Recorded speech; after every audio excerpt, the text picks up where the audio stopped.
شہوت اور علم کو جہالت پر غالب کر دینے کے لیے تھے۔ بعض لوگوں نے یہ بھی لکھا کہ کتاب سے مراد تورات اور فرقان سے مراد قرآن حکیم ہے۔ رازی نے اس قول کو غلط قرار دیا اور علامہ نیشاپوری نے اسے تکلف قرار دیا۔ خیال ہے یہ سوچنے میں کوئی حرج نہ ہوگا کہ تورات میں آمد مصطفیٰ صلی اللہ علیہ وآلہ وسلم کی بات تو کی گئی ہے، اگر نعمتوں کی تکمیلی نظام کو فرقان مان لیا جائے تو ہمارے دور میں تقریب ہدایت کے لیے تورات نہیں قرآن ہی سب کچھ ہوگا۔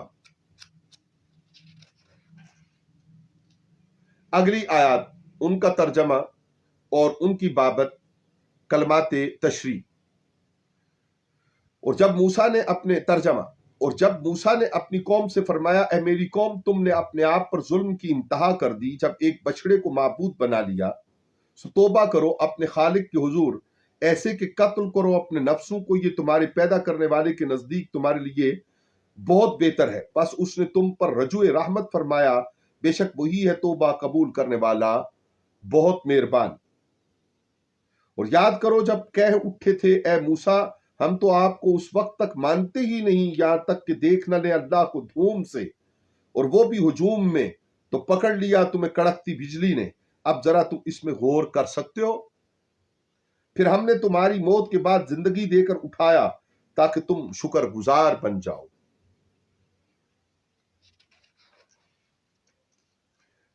پہلا حصہ ترجمہ۔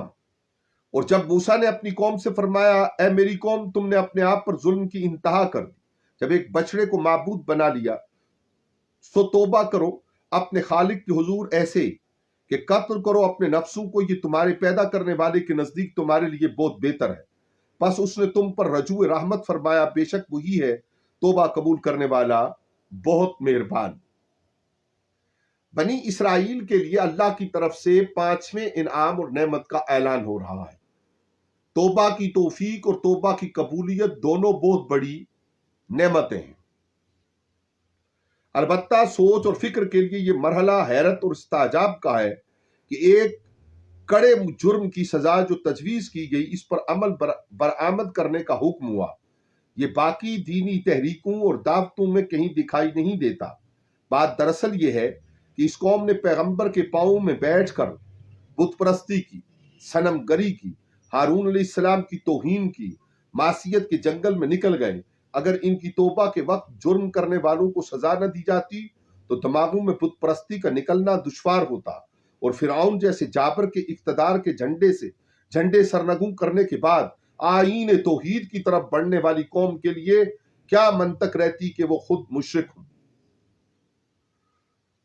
قرآن مجید نے اس قوم کی تاریخ بیان کی کہ شرک کرنے والوں کو بحکم الہی قتل کیا تاکہ موسیٰ علیہ السلام کی دعوت و نہضت کو خطرات سے دوچار ہونے سے بچایا جائے۔ اس حکم کا اصل مقصد یہ تھا کہ یہودی ایک ضدی ہٹ درم اور اجڑ قوم ہے، انہیں جزا و سزا کے اس مرحلہ سے گزارا جائے کہ ان کی سزا کی چبھن اور تلخی رہتی دنیا تک محسوس ہوتی رہے اور کوئی شخص صدیوں اور زمانوں تک اس کرتوت کے ارتکاب کی جرأت نہ کر سکے۔ قرآن حکیم جن لوگوں کے کانوں سے یہودیوں کی یہ سرگزشت گزار رہا تھا ان کے لیے یہ لمحہ عبرت بھی تھا، اور انہیں احساس نعمت دلایا جا رہا تھا کہ تمہاری توبہ تو شفیع المذنبین کے وسیلے کی برکت سے بے سزا قبول ہو رہی ہے۔ تم اس تاریخی برکت اور نعمت سے استفادہ کرو اور زندگی کو غسل دو۔ یہ حقیقت ہمارے مفسرین نے اپنی تفسیروں میں نقل کی ہے۔ آیت میں اللہ تعالیٰ کا صفاتی نام باری لایا گیا۔ اصل میں یہ اسم فاعل کا صیغہ ہے اور برات سے ماخوذ ہے۔ اس کا معنی اصل مادہ سے کسی چیز کو جدا کرنا ہوتا ہے۔ بری المریض کا مطلب ہوتا ہے مریض شفایاب ہوا۔ اسی طرح کہا جاتا ہے کہ بری المدین من دین ہی، مقروض نے اپنے قرض سے نجات حاصل کی، من دین ہی معافی چاہتے ہیں، بری المدین من دین ہی، مکروز نے اپنے قرض سے نجات حاصل کی۔ یہ بھی لکھا گیا ہے کہ انشاء کے طریقہ پر کسی ایک چیز کو دوسری چیز سے وجود عطا کرنا برات ہے۔ چنانچہ حدیث شریف میں ہے ترجمہ، اللہ نے آدم کو مٹی سے پیدا کیا۔ فَاقْتُلُوا أَنفُسَكُمْ، زمخشری نے لکھا کہ جملے میں فا تاکید کے لیے ہے اور بنی اسرائیل کو توبہ کا نام قتل نفس ہے۔ مطلب یہ ہوا کہ توبہ کا پختہ ارادہ کر کے نفسوں کو قتل کرو۔ تفسیر کبیر میں ہے کہ توبہ کی توضیح قتل نفس نہیں ہے بلکہ قتل نفس اس توبہ کا بیان ہے۔ مطلب یہ ہوا کہ تمہاری توبہ مکمل نہیں ہو سکتی جب تک تم اپنے نفسوں کو قتل نہ کرو۔ اسماعیل حقی نے لکھا کہ موسیٰ علیہ السلام کی طرف وحی کی گئی کہ مرتد کی توبہ کی تکمیل قتل ہی میں ہے۔ آیت کے تفسیری اسباق: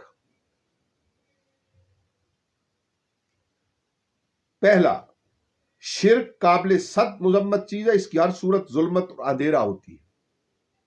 دوسرا، احکام الہیہ میں رشتے ناتے نہیں دیکھے جاتے، اللہ کا حکم دیکھا جاتا ہے۔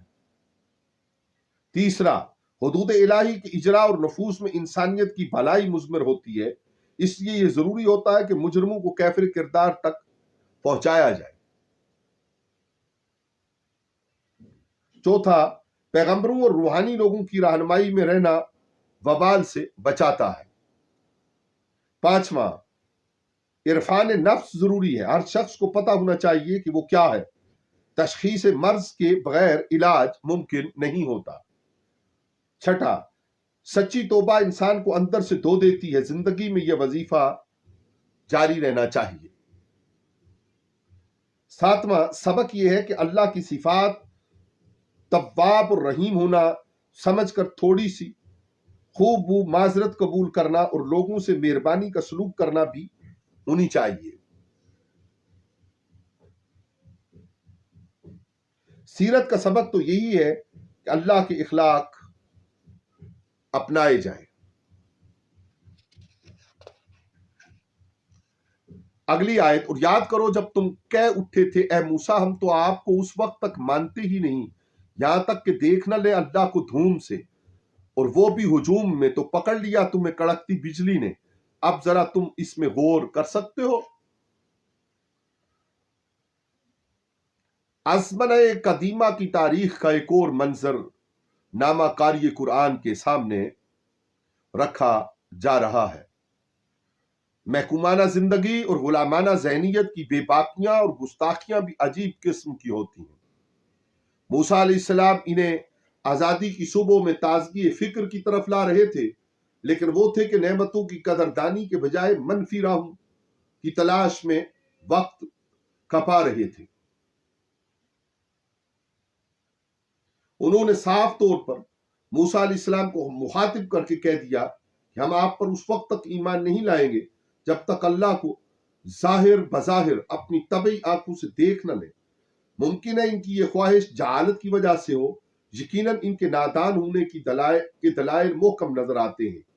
وہ لوگ اپنے محسوسات اور ادراکات طبیعیہ کے سوا کسی اور چیز کا شعور نہیں رکھتے تھے، اور یہ بھی ممکن ہے ان کا یہ طرز تخاطب پیغمبر کے سامنے ضد اور ہٹ درمی کی وجہ سے ہو۔ صورتحال جو بھی ہو، موسیٰ علیہ السلام نے ان میں سے 70 لوگوں کو منتخب کیا اور انہیں طور کی جانب لے گئے اور جولان گاہ میں اتار کر ان کی آنکھوں کا امتحان ان کے سامنے لے آئے۔ دیکھنا یہ مقصود ہوا کہ ان کے دل اور آنکھ دونوں میں برداشت کتنی ہے۔ قرآن مجید کہتا ہے آنکھوں کو چندھیا دینے والی چمک اور شعلہ بپا کر دینے والی تیز کڑک زلزلے کے ساتھ پہاڑ پر گری۔ روبدار آواز کی دھمک نے انہیں بے جان کر کے زمین پر پھینک دیا۔ تورات نے اس کا نقشہ یوں کھینچا ہے۔ ترجمہ: اولاد یعقوب کے سرداروں کی ایک جماعت نے حضرت موسیٰ کی بزرگی اور پیشوائی سے انکار کر دیا۔ اس پر حکم الہی سے ایک وقت مقرر ہوا اور سرکش گروہ جمع ہوا۔ اس وقت زلزلہ آیا، زمین پھٹی اور سب اس میں مدفون ہو گئے۔ وہ کڑک کیا تھی، اس پر رازی نے 3 اقوال نقل کیے ہیں۔ پہلا قول یہ ہے کہ یہ آگ تھی جو آسمان کی طرف سے آئی اور اس نے ان لوگوں کو جلا کر بھسم کر دیا۔ دوسرا قول یہ ہے کہ یہ چیخ تھی جو آسمان کی طرف سے اتری۔ تیسرا قول یہ بھی ہے کہ اللہ تعالیٰ نے لشکر بھیجے، جو ہی ان کی آواز ابری وہ 1 دن اور 1 رات بے ہوش ہو گئے۔ بیزاوی نے بھی انہی اقوال کی طرف اشارہ کیا ہے۔ نیاخانہ دل میں اتارنے والی بات یہ ہے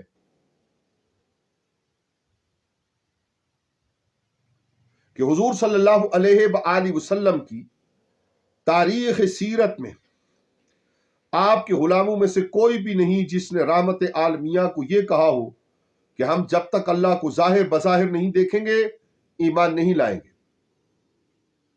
یہاں تو تسلیم ہے اور راسخ اعتقاد ہے کہ حضور صلی اللہ علیہ وآلہ وسلم جو دیتے ہیں وہ سب اللہ ہی کی طرف سے ہے۔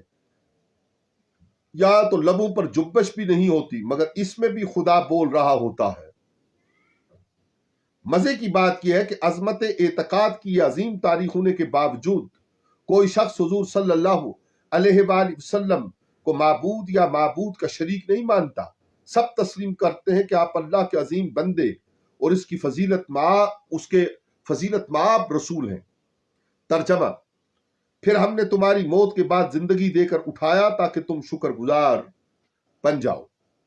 موت کے بعد زندگی روحانیت اور برکتوں سے لبریز ہونے کا منظر قاری قرآن کے سامنے لاتی ہے۔ یہ نعمت عظمیٰ ہے جس پر 100 جان وار کر شکر ادا کرنا چاہیے۔ بنی اسرائیل کی تاریخ میں زندگی کا یہ شہودی اہتمام ان سے تقاضا کرتا تھا کہ اب تم سدھر جاؤ اور یکسو ہو کر تحریک حق کا پرچم تھام لو اور نفسی غلاظتوں کو دور نوچ پھینکو۔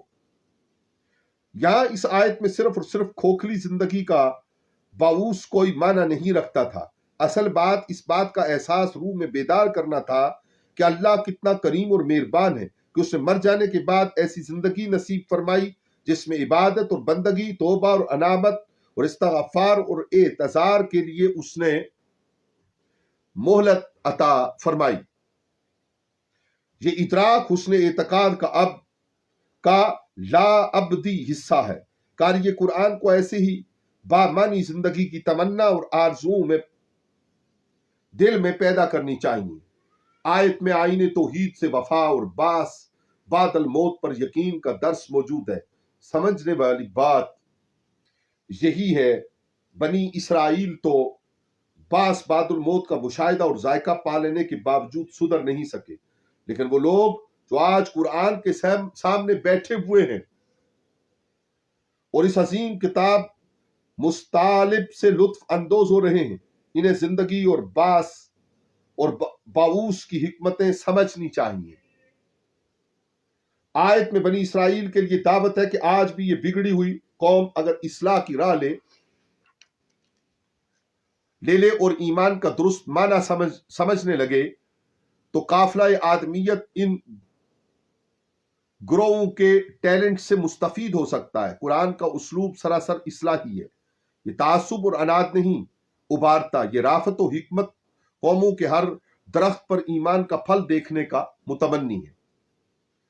آیت میں باس اور موت 2 لفظ استعمال ہوئے ہیں جن میں سے ہر ایک دوسرے کے معنی کو متعین کرنے کا قرینہ ہے، یعنی موت کا لفظ قرینہ ہے کہ باس سے مراد حیات ہے اور باس قرینہ ہے کہ موت سے مراد نفی حیات ہے۔ بنی اسرائیل کی حیات شہودی میں موسیٰ علیہ السلام کی اس دعا کا بھی حصہ تھا جو قرآن حکیم نے سورہ اعراف میں بیان فرمائی۔ ترجمہ: اے ہمارے پروردگار، اگر تو چاہتا تو ان کو اور مجھے پہلے ہی ہلاک کر دیتا، کیا تو ہمارے بے سمجھ لوگوں کے اعمال کی سزا میں ہمیں فنا کر دے گا؟ یہ تو تیری ایک آزمائش تھی، تو جس کو چاہے گمراہ کر دے اور جسے چاہے ہدایت دے۔ تو ہی ہمارا سرپرست ہے، پس ہمیں معاف فرما اور ہم پر رحم فرما اور تو معاف کرنے والوں میں سب سے بہتر ہے۔ اگلی آیات کا ترجمہ سماعت فرمائیے اور ہم آج کی نشست کے اختتامی کلمات کی طرف بڑھتے ہیں۔ ترجمہ: اور ہم نے بادلوں کو تم پر سایہ فگن کیا اور تم پر خاص اپنی جناب سے من اور سلوہ نازل کیا، کھاؤ پاکیزہ چیزیں جو ہم نے تمہیں دیں، اور انہیں ہمارا کیا نقصان کرنا تھا، لگے رہے اپنی کی ہی جانوں پر ظلم کرنے۔ اور وہ یادگار واقعہ جب ہم نے حکم دیا داخل ہو جاؤ اس بستی میں، پھر کھاؤ اس سے بے دریغ جہاں سے چاہو، اور دروازہ سے داخل ہو سجدہ کرتے اور کہتے ہوئے معافی ہو معافی ہو، ہم بخش دیں گے تمہاری خطاؤں کو، اور بلا توقف احسان کرنے والوں کو تو اور زیادہ دیں گے۔ آیت کا ترجمہ اور اس کے تفسیری محاسن۔ اور ہم نے بادلوں کو تم پر سایہ فکن کیا، اور تم پر خاص اپنی جناب سے من اور سلوہ نازل کیا، کھاؤ پاکیزہ چیزیں جو ہم نے تمہیں دیں، اور انہوں نے ہمارا کیا نقصان کرنا تھا، لگے رہے اپنی ہی جانوں پر ظلم کرنے۔ بنی اسرائیل موسیٰ علیہ السلام کی معیت میں صحرائے طیہ میں پہنچ گئے۔ یہاں انہیں 40 سال کا طویل عرصہ رکنا پڑا۔ انہیں حکم یہ ہوا تھا کہ امالکہ قوم سے لڑیں، لیکن غلامانہ زندگی کے ماضی نے انہیں یہاں تک پہنچا دیا کہ وہ موسیٰ علیہ السلام سے کہہ بیٹھے، آپ جائیے، آپ اور آپ کا رب قتال کریں۔ اس سے موسیٰ علیہ السلام کو کلک اور پریشانی لاحق ہوئی۔ اس پر بنی اسرائیل کو مزید تربیت اور تیاری کے ماحول سے گزارا گیا۔ یہ بات درست ہے کہ موسیٰ علیہ السلام کا بار طبیعت دور کرنے کے لیے آپ کو احسانات اور تسلی سے نوازا گیا، لیکن 40 سالہ قیام صحرا نے غلامان موسیٰ کی افرادی قوت میں بے حد اضافہ فرما دیا۔ ان کی اولادیں پلی اور بڑھیں، عسکری قوت میں بہتری آئی، اور سب سے زیادہ رحمت و برکت یہ ہوئی کہ موسیٰ علیہ السلام کی صحبت میں ان کی روحانی، عملی اور جہادی تربیت کی گئی۔ گویا اس قوم کو نکھارنے کے لیے اہتمام من جانب اللہ ہوا۔ آیت میں اللہ تعالیٰ نے بنی اسرائیل کو اپنی طرف سے روحانی اور مادی نعمتوں سے نوازنے کا ذکر کیا۔ سید قطب لکھتے ہیں کہ اللہ تعالیٰ نے بادل کا ایک ٹکڑا ان کے سروں پر قائم رکھا تاکہ وہ گرمی سے محفوظ رہیں۔ صحرا کا موسم ایسا ہوتا ہے کہ بارش اور بادل اگر نہ ہو تو وہ کھولتی ہوئی جہنم کی مانند ہوتا ہے، اور اس سے آگ کے شعلے بلند ہو رہے ہوتے ہیں۔ لیکن صحرا میں اگر بارش ہو جائے اور مطلع ابر آلود ہو تو اس کا موسم خنک، تر و تازہ اور خوشگوار ہو جاتا ہے، جس میں جسم اور روح دونوں فرحت اور خوشی محسوس کرتے ہیں۔ آیت میں ابر اور بادلوں کے سائبان کی نعمت بیان ہوئی۔ رازی لکھتے ہیں، اللہ تعالیٰ نے بادلوں کو ان کے تابع کر دیا، ان کے چلنے کے ساتھ وہ چل پڑتے اور رکنے کے ساتھ رک جاتے، اور وہ دھوپ سے انہیں محفوظ رکھتے۔ سیکھنے کے لیے جس خوشگوار ماحول اور یکسوئی کی ضرورت ہوتی ہے، اللہ تعالیٰ نے انہیں احسان میں عطا فرمائی۔ قرآن مجید کے بواطن نہایت گہرے ہیں، اس لیے معافی کی تلاشی میں جستجو قیامت تک قرآن پڑھتے ہوئے نادر معانی اور اسباق کے تحفے دیتی رہے گی۔ اس لیے یہ سوچنے میں بھی کوئی قباحت نہیں کہ تربیت کی تاریخ میں روحانی مرشد کی حیثیت دھوپ میں ابر کی طرح ہوتی ہے۔ ہو نہ ہو یہاں ابر سے مراد حضرت موسیٰ علیہ السلام کا روحانی سایہ ہو، یعنی بنی اسرائیل کو ہم نے موسوی تربیت کا سایہ فراہم کیا۔ زیادہ صحیح معنی پہلا ہی ہے۔ رہا یہ سوال کہ من اور سلوہ سے مراد کیا ہے، علامہ راغب اصفہانی نے لکھا کہ من کا مطلب شبنم کی طرح درختوں کے پتوں پر گرنے والے وہ چھوٹے چھوٹے قطرات ہیں جو ذائقے میں خوشگوار اور میٹھے ہوتے ہیں۔ یہ خاص نعمت اللہ نے اولاد یعقوب کو عطا فرمائی۔ فخر رازی نے لکھا کہ یہ برف کی طرح ترنجبین تھا۔ بعض نے یہ بھی لکھا یہ درختوں سے ٹپکنے والا خوش ذائقہ شیرہ تھا۔ تورات میں لکھا ہے کہ من دھنیے کے دانوں جیسی کوئی چیز ہے جو رات کو تیہ میں برستی تھی، بنی اسرائیل اس کو جمع کر کے پیس لیتے، اس سے تیار ہونے والی روٹی روغنی روٹی کی طرح خوش ذائقہ ہوتی۔ بعض مفسرین نے یہ لکھا کہ طبعی شہد کی ایک قسم ہے۔ برہان الدین بقائی نے لکھا کہ جو چیز بغیر محنت اور کلفت کے مل جائے وہ من ہوتی ہے، اور یہ ہرالی کا قول ہے۔ حضور نبی کریم صلی اللہ علیہ وآلہ وسلم کا ارشاد ہے، ترجمہ کھم بھی من ہی کی ایک قسم ہے۔ قرآن مجید نے من بمانی احسان لیا ہے۔